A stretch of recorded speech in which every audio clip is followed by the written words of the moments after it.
Family is Providence. Thanks for tuning in. Stephen A. Smith, we all know him, popular ESPN sports commentator, has made a path for himself into politics, political commentary, and he may just be in the White House for 2028.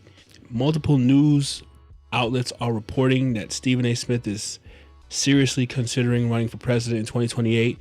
Robert Costa of CBS says Stephen A. Smith to CBS Sunday, airing February 15th. I will confess to you, I'm giving strong consideration to being on that debate stage for 2027 and running for the Democratic nomination. I've got this year coming up, 2026, to think about it, to study, to know the issues. Well, that sounds like he's running to me. It sounds like he's going to do his research, get to studying, probably find a debate partner or two, and prepare to take that debate stage and fight for the nomination of the Democratic Party. Now, will he win? Probably a very, very long shot that he will. But to be honest with you, I never thought I'd see Donald Trump become the president. I remember when he first ran for president back in like 2012, it was laughable. Then in like 2016, I thought it was laughable again. Lo and behold, he catapults to the top of the Republican nomination ticket and then wins the whole thing and then wins it again 4 years after he lost. So at the end of the day, never say never. I do think that Stephen A. Smith believes in himself. He's a bit cocky. He might call it confident. I think he thinks that he can beat these guys in a debate, and he views himself a leader. And at the end of the day, you got to view yourself a leader before anybody else views you as a leader. So it's a never say never situation. I do think that Stephen A. Smith has some good things going for him, but I also think he's got some things that aren't going for him. He's a very intelligent guy. He can communicate. I think that people will like the fact that he's an outsider, that he's not an established politician. That's one of the reasons why President Trump became as popular as he was. People, I think, in this day and age, don't really like lifelong politicians. They become a part of the system. They know how to speak in politically correct talk. They barely ever say what they really think. They hedge their bets. They just do what they need to do to get votes. Stephen A. Smith being a political outsider, some will say he's inexperienced, but Trump was also inexperienced and he won. People like the guy that they think is going to be a little bit more honest. I mean, he's at the end of the day, a politician's going to lie. We know that. At the end of the day, a politician's not going to be 100% honest about what they think about things. We know that. But some politicians might lie just a little bit less. Some politicians might be prone to be a little bit more honest about how they feel about things. Stephen A. Smith gives off that vibe. He's going to say how he feels, and people are going to be upset, and it doesn't matter to him. It hasn't mattered to him in a long time. So I do think he has those things going for him. Will he be able to connect deeply with the American voters when he's out on the campaign trail and all that? We'll see. I don't know. I don't see Stephen A. Smith kissing babies and stuff. I've never imagined Stephen A. Smith like that type of person, that type of humble kind of guy, a man of the people, which you'll have to look like you are at least if you want to get the votes on your side. But maybe he can become that, or at least look like he's that. But with all that being said, I also think he's got some issues. I think in the same way, being an outsider and kind of being this centrist who is critical of both Democrats and Republicans and speaks his mind and that sort of thing, that might be refreshing. But I also think at the end of the day, that's going to work against him. People want, especially when you get to the national level, maybe a little bit differently, more state, more local levels. But when you get to the national level, people want their president to like pick a side. We want to know where you are on stuff. For an entire voting block of half the country to support you as a nominee, they want to get behind a guy that is a full, in this case, Democrat. Isn't just going to be, in Stephen A. Smith's own admission, he is a fiscal conservative and a social liberal. Well, cool. If you're going to be, pro-choice and all that and pro-LGBT issues, that's cool. You'll have those guys. But there are a lot of Democrats who don't like conservative ideas like limited government and free market capitalism and that sort of thing. You risk alienating some of those people. And if you're one of many candidates that can be chosen, why will people choose to be, someone who's representing half of what they believe when they can get someone who probably represents all of what they believe? So he's going to have to make the case to the Democrats as to why he should receive the nomination when he's kind of conservative as well, right? And if he gets past that hurdle of convincing the Democrats that, hey, I'm halfway Democrat, but you should still make me your nominee, he's now going to have to convince the American people why, hey, I know I can probably be sort of this way and sort of that way and I'm a little bit moderate, but you should still support me. I actually think that the national level, like in terms of the actual presidential race, might be easier to do, because then I think he can probably get some Republicans on his side and that sort of thing to maybe win. But to secure that Democratic nomination is going to be next to impossible. I just don't see the Democrats going for a half Democrat and making him the nominee. But besides where he is on the issues, I think there are other things that Stephen A. Smith is going to have to worry about. I think one of the biggest issues for Stephen A. Smith is that he's not married. I think that black women who give 92% of their vote to the Democrat Party is going to look at Stephen A. Smith and see that he don't got him a nice black woman on his team. He don't got no woman, right? And they're not going to like that.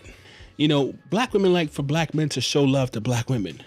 And I know Stephen A. Smith is probably going to have his daughter everywhere on the campaign trail to show, hey, I love black women.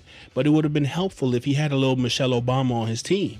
And I think that that's going to hurt him, because people look at your first lady. Women like to see a strong woman behind the president.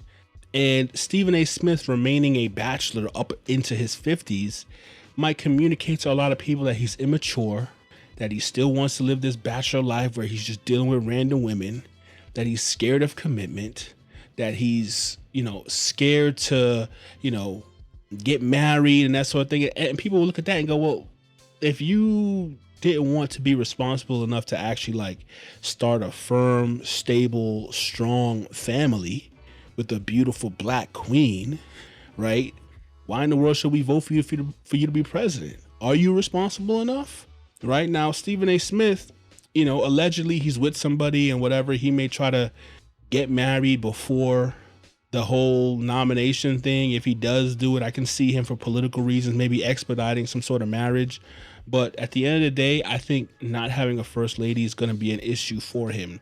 I do believe, if I'm not mistaken, I think that people have become president without having a wife, but that's a rarity. And I think in 2026, people want to see a strong first lady, and it's going to be a negative that Stephen A. Smith has remained unmarried for this long. I think it's going to communicate to the American people he's immature and scared of commitment, which probably means he's unfit to be president. Now, there's already been some pushback. We're seeing some liberal talking heads who are not thrilled that Stephen A. Smith is running for president already come out and make statements. Keith Olbermann, notorious liberal political commentator, says there are 1,000 things wrong here, and the primary one is that Stephen A. Smith is intellectually lazy and uninformed. But the dangerous one is that he thinks there is some sort of draft Stephen A. is for president movement. Now, obviously, Keith is going to be opposed to Stephen A. Smith because Stephen A. Smith has said some flattering things about Donald Trump. Again, Stephen A. Smith looks like a political grifter to some. He's a centrist, and so he's been critical of Democratic politicians, and he has said some nice things about Donald Trump. So that's enough to cross you off of Keith Olbermann's list, obviously. Again, there's going to be this thing to make it seem like Stephen A. Smith is uninformed, intellectually lazy, unqualified, yada, yada, yada. I mean, I think the problem with that argument is that can be effective, but if Stephen A. Smith is able to connect with people on a really serious emotional level, and he knows just enough to get by, people are going to take his inexperience as a positive thing. So the Democrats are going to do this thing where they try to make it seem like he's unqualified and he can't be the president. That's the same argument they was using against Donald Trump and who's the president right now, right? Like, you're going to have to deal with people substantively. You're going to have to deal with argumentation substantively. You can't just say people are dumb and inexperienced. So I hope that they're going to have much more to say on Stephen A. Smith and actually deal with his arguments on a serious level when he presents it, because the name calling, I know sometimes I feel like, in my opinion, Democrats like to default to, this sort of authoritarian, you're not qualified, we are. And, the name calling kind of comes out, you're this, you're that. You're going to have to do a lot better than that. You know what I'm saying? Again, I'm not saying that Stephen A. Smith has a great chance. I'm saying that such and such inexperience is not really going to be enough. Now, we also see Marc Lamont Hill, who has said very publicly and very plainly that he's actually cool with Stephen A. Smith and they're friends, and Stephen A. Smith has done things to help his career and that sort of thing. But he's also, I think, been publicly frustrated with the fact that Stephen A. Smith has, again, said certain things about Trump, positive things about Trump, that has rubbed Marc Lamont Hill the wrong way. And he just pops out and says, Lord, no. Lord, no. Okay, so, so far, I think that what's going to happen here for Stephen A. Smith is that there's going to be a very vocal voice within the Democrat Party that says, don't let this guy fool you. He's not really one of us. All right, he might be a black man, and there might be some sympathy because he's a black man in the Democrat Party. There might be some sympathy because, he seems very intelligent and he can communicate well. And people might think that he's a refreshing idea because he's not an established politician. But you're going to have these voices in the Democrat Party that are going to come out and say, he isn't one of us. He doesn't really understand the issues. He's not fully on board with liberal ideas. He's cozies up to Donald Trump, etc., etc. So already some of the biggest voices, I've actually seen some conservative voices that hope that Stephen A. Smith does well, because they could, if Stephen A. Smith is the nominee, Stephen A. Smith seems less of a danger than other Democrat nominees. So I'm not saying the conservatives want to see Stephen A. Smith the president, but they would love for him to at least get to the point where he's the nominee, because they see Stephen A. Smith as less of a threat, while the Democrats some Democrats see Stephen A. Smith as a threat, and they're going to be very vocal to try to convince other Democrats not to support this guy. So if Stephen A. Smith does indeed decide to run, he's going to have to deal with members of the party, I think, really coming out to say, don't vote for this guy, right? So those are my thoughts, guys. Tell me what you think about Stephen A. Smith potentially running for president. I think he's going to do it. He's going to give it a shot. Let me know if you think he has a chance, if you think he's going to be a good candidate, or has he lost his mind and this is just a completely foolish idea. It's Providence. Thank you guys for tuning in. See you guys in the next video.